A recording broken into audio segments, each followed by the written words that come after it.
ปล่อยให้ฉันเป็นอย่างนี้มันก็ดีอยู่แล้วเธอรักใคร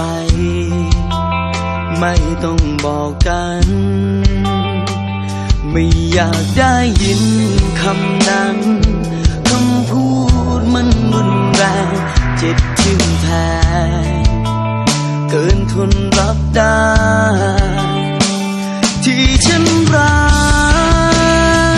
เธออยู่นี่ไม่ได้หวังให้เธอมารักกันแต่ฉันรักที่เธอนั้นช่างแสนดีแค่นี้ก็สุขแล้วขอให้ฉันได้รักเธอขอแค่เจอหน้าทุกวันแค่ได้ฝันไปอย่างนี้ก็ดีหนักหนาขอให้ป้าไปคนเดียวเธอไม่เกี่ยวก็อย่าเลยอย่าเอ่ยถ้อยคำนั้นที่มันทำร้ายใจ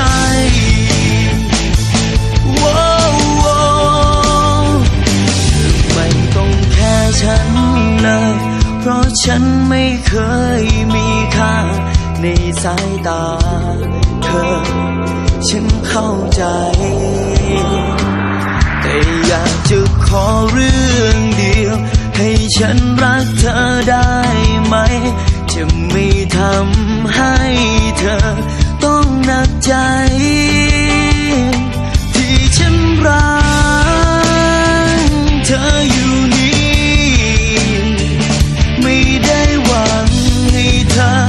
มารักกันแต่ฉันรักที่เธอนั้น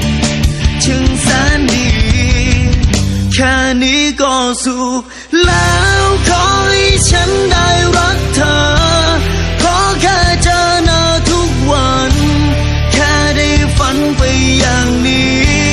ก็ดีหนักหนา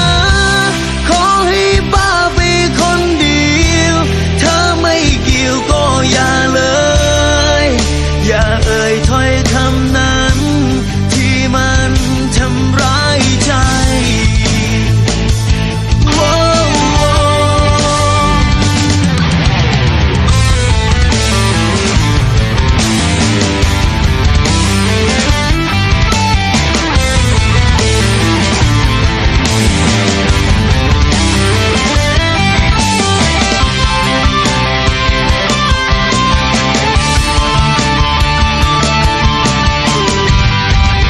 แค่นี้ก็สุขแล้วขอให้ฉันได้